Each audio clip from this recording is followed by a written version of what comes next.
जय सिया राम। आज हम वास्तुशास्त्र के बारे में बात करेंगे। वास्तुशास्त्र एक ऐसी विधा है, ऐसी विज्ञान है, हमारे देश की एक प्राचीन विज्ञान है जिसको हम बहुत समय से उपयोग करते आ रहे हैं। और इसकी उत्पत्ति लगभग 5000 वर्ष पूर्व की दोस्तों, 5000 वर्ष पूर्व इसकी उत्पत्ति हुई है। और इसका जो प्रथम उल्लेख है वो ऋग्वेद में माना जाता है। ऋग्वेद और अथर्ववेद दोनों में इसका मुख्य रूप से उद्देश्य है।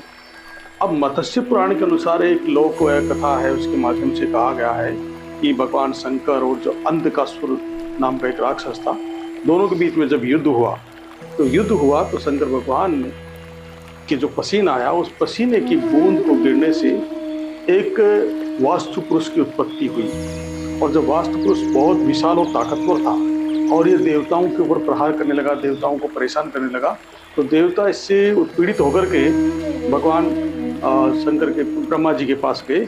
और जब ब्रह्मा जी के पास गए तो ब्रह्मा जी ने उनसे कहा कि आप इसे जो है इसको पृथ्वी पर गिरा दो। तो उन्होंने उसको पृथ्वी पर गिरा दिया और गिराने के बाद वो पृथ्वी पर हो गया। इसके बाद में ब्रह्मा जी ने उसको एक देवता के रूप में उसको मान्यता दे दी। ब्रह्मा जी ने उसे एक वरदान दे दिया कि तुम देवता के रूप में बने रहोगे। तब से वास्तु देवता के रूप में इसको माना जा रहा है। अब वास्तु का मुख्य रूप ये है कि जब भी हम भवन बनाते हैं, मकान बनाते हैं, दुकान बनाते हैं, कारखाना बनाते हैं, तो उस समय वास्तुशास्त्र के अनुसार अपन कार्य करते हैं। अब वास्तुशास्त्र के अनुसार कार्य नहीं करने से क्या और करने से क्या हो, ये फायदे हम देखेंगे।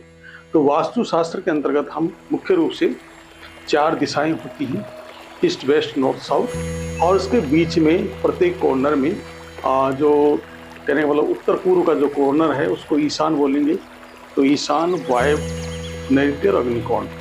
तो इस तरह से 4 कॉर्नर और होते हैं।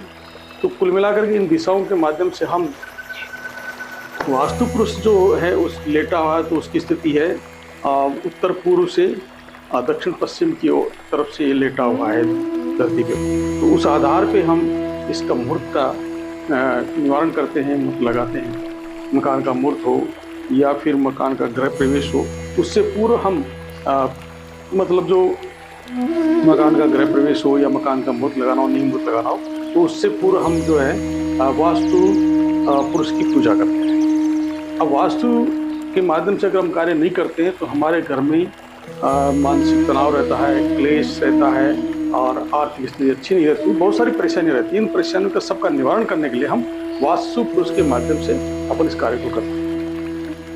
ऐसा माना जाता है कि जब वास्तु के अनुसार अपन कार्य नहीं करते हैं तो बहुत सारे दुख पीड़ाएं हमारे जीवन में आ जाती हैं। तो वास्तु शास्त्र का उपयोग करके हमें मकान का निर्माण करना चाहिए। तो आप हमारे इस चैनल जो है वास्तु दर्पण पे आपका स्वागत है। और अगर हमारी ये व्यवस्थाएं आपको, अगर हमारी चीज़ें अच्छी लगे तो हमारे चैनल को लाइक करें, सब्सक्राइब करें।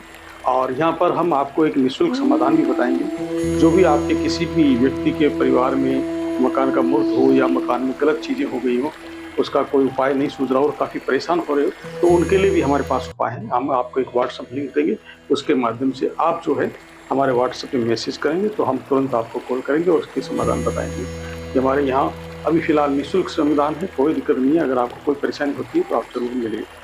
हमारे चैनल को लाइक, सब्सक्राइब कीजिए और कमेंट करें। तो आज के लिए इतना ही। जय सिया राम।